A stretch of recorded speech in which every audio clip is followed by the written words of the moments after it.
Maayo Hotel San Remigio Pet Friendly Resort. Thank you so much. Our baby is very very happy.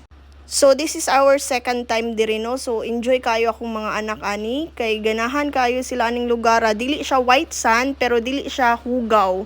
So maura na siya imong makita nga hugaw kanang mga sagbot ay kanang mga dahon pero dili siya hugaw nga resort. Limpyo kaayo siya og pet friendly siya which is really really good. Kay pwede ang dogs sa room og pwede siya bisag asa nga area, dili lang siya sa pwede sa pool kay naman good siya chlorine. So din ha pwede siya sa dagat.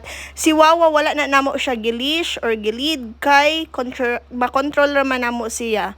Unlike sa uban dogs nga kailangan jud siya ibutang sa leash or kailangan siya i-lead kay mudagan siya og kalit or dili siya makontrol or muaw-aw siya og laing tao or muaw-aw siya og mga tao. Kani si Wawa is very behave ni siya bisag naami sa public area, dili gyud siya muaw-aw og tao.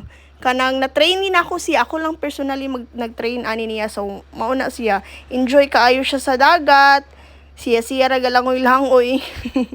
So si Maayo Resort San Remigio, pwede pod sila day use with pets. Naamang guroy entrance ang pets pero kami wala man mi nag-day use kay nagstay man mi diri for almost a week. Happy kaayo ko kay wala joy discrimination nga nahitabo diring dapita, dili manghilabot ang mga tao diri sa mga hayop. So freely kaayo ako ang baby nga nakalakaw-lakaw bisag asa. Mao na siya, super happy kaayo siya, nagsakay siya ana. With the waves, ganahan kaayo siya og wave ay. So kitang mga pet parents no, mag-careful lang tano og kailangan limpyo ta, kailangan ang tanan hugaw sa tong anak atong limpyuhan, dili ta magbilin og hugaw nila para tanan pet friendly places, dili maban ang ato ang mga dogs or atong mga pets. Kay basin kita hinungdan nga maban ang mga pets tungod sa ato ang mga hugaw ug mga kayagaan nga gipangbuhat din ha.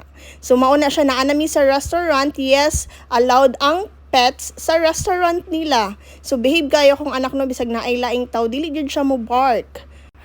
O gina-make sure pud namo nga magdala mi og amo ang kaugalingong plates og baso para sa amo ang anak nga si baby Wawa. Gina-make sure na namo nga kailangan dala na namo perminti kay dili mi ganahan nga mogamit siya sa plato or sa baso nga gikan sa restaurant or sa hotel.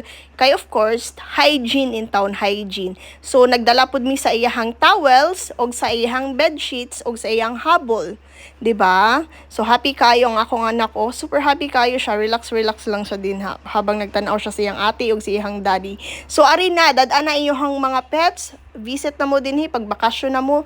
I'm sure malipay gyud na inyong mga anak, as in kay happy kayo kong anak.